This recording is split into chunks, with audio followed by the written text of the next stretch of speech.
सुकेश, जो ये राहुल गांधी का संकेत देना कि वो शायद अध्यक्ष पद ना लड़ें, पर वो लड़ने को तैयार हैं कि वो बीजेपी से लड़ेंगे। नीतीश कुमार कहते हैं कोई थर्ड फ्रंट नहीं, मेन फ्रंट। ममता बनर्जी विपक्षी एकाकी ताल तो ठोकती हैं, कांग्रेस का नाम लेना भूल जाती हैं। इन तीन धाराओं को समाहित करके आप किस निगाह से देखते हैं? देखिए, कांग्रेस का अध्यक्ष नहीं बनेंगे, वो तो मुझे करीब करीब तय लग रहा है। आज का उनका प्रेस कॉन्फ्रेंस सुनने के बाद मैं इस नतीजे पे पहुंचा हूं कि वो कांग्रेस का अध्यक्ष नहीं बनना चाहते। उसके पीछे वजह है जिसकी तरफ आप इशारा कर रहे थे। शायद वो जो गांधी परिवार के ऊपर जो ये लेबल लगा है उसको हटाना चाहते हैं कि कोई दूसरा अध्यक्ष बनेगा।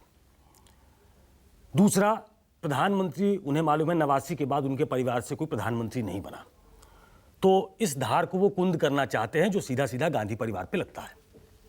अब दूसरा पक्ष की वो मेन फ्रंट कैसे बनेगा? अगर ये बड़ा आसान काम होता तो शायद बहुत पहले बन गया होता। शरद पवार ने बना दिया होता, ममता बनर्जी ने बना दिया होता, केसीआर निकले थे उन्होंने बना दिया होता, अखिलेश यादव ने जब मायावती से समझौता किया था तब उसको शेप दे दिया गया होता। ये मुश्किल काम है।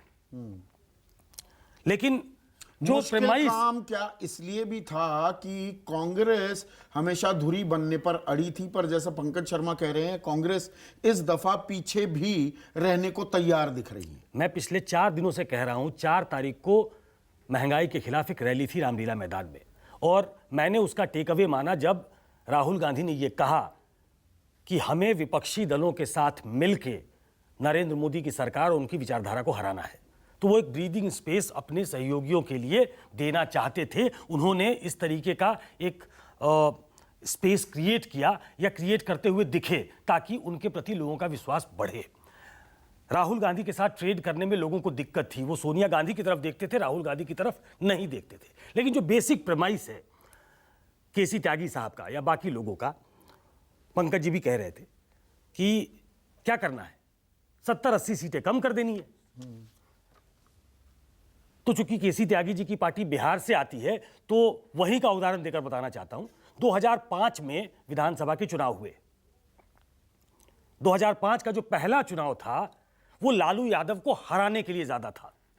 और ये बात मैं नहीं कह रहा हूं, नीतीश कुमार ने शायद पब्लिकली भी कही कि वो लालू यादव को हराने का चुनाव था। हम करीब करीब नजदीक पहुंच गए थे जीत के, लेकिन हम जीत नहीं पाए।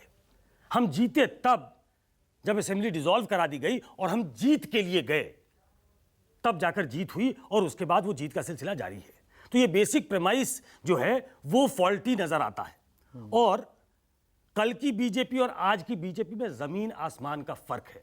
कल की राजनीति और आज की राजनीति में मैं जमीन आसमान का फर्क देखता हूं। Traditional politics has turned into dynamic politics. अब चेहरे बहुत इंपॉर्टेंट हैं। चेहरे के तौर पे नरेंद्र मोदी एक ऐसे व्यक्ति के तौर पे हैं जो अभेद्य माने जा रहे हैं, खासतौर पे जब उनका अपना चुनाव होता है। और दूसरा, आप ध्यान दे के देखें और त्यागी जी मेरी बात की तस्दीक करेंगे कि पहला रियल कोलिशन जो आया शेप में राष्ट्रीय स्तर पे वो 80s में आया। वो तब आया जब बीजेपी ने अपनी पकड़ मजबूत कर ली थी लेट 80s में, और वो एक धुरी बन गई थी। देश की राजनीति धीरे धीरे बाइपोलर होने लगी थी। तो एक धुरी बीजेपी बनी, कांग्रेस के खिलाफ सब लोग एकजुट होने लगे कई बार बीजेपी के खिलाफ, उसके बाद बीजेपी के खिलाफ एकजुट होने लगे जैसे आज हो रहे हैं। तो एक पार्टी का मजबूत होना जो धुरी के तौर पे काम करे वो बहुत जरूरी है। शायद राहुल गांधी को ये लग रहा है कि ये वो रिकंसाइल कर गए हैं इस बात से।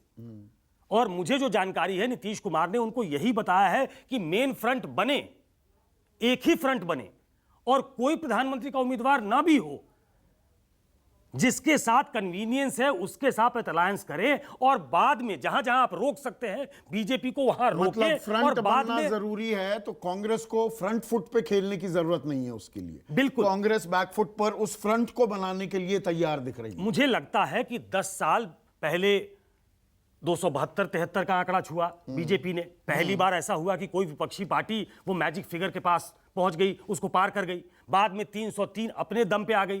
कांग्रेस अपनी रिवाइवल का जो प्लान है उसमें अपने आप को एक ऐसे प्लेयर के तौर पे देखती है कि वो क्षेत्रीय दलों को स्पेस दे ताकि एक ऐसा गठबंधन, स्वाभाविक सा गठबंधन बने जहां जहां बीजेपी को रोका और जा इसी सकता है। में दक्षिण पर भी जोर दिया जा रहा है। दक्षिण की जो आप कुल उनकी रैली मिलाकर उनकी रैली देख लें, 129 सीटों में से पदयात्रा देख 28 लें। सीटें उन्होंने वहां जीती। बिल्कुल, इसीलिए वहां पे अपने आप को मजबूत करने की कोशिश है ताकि वो धुरी बने रहें और वो नंबर इतने हों कि वो बीजेपी को हराने में कामयाब हो सके।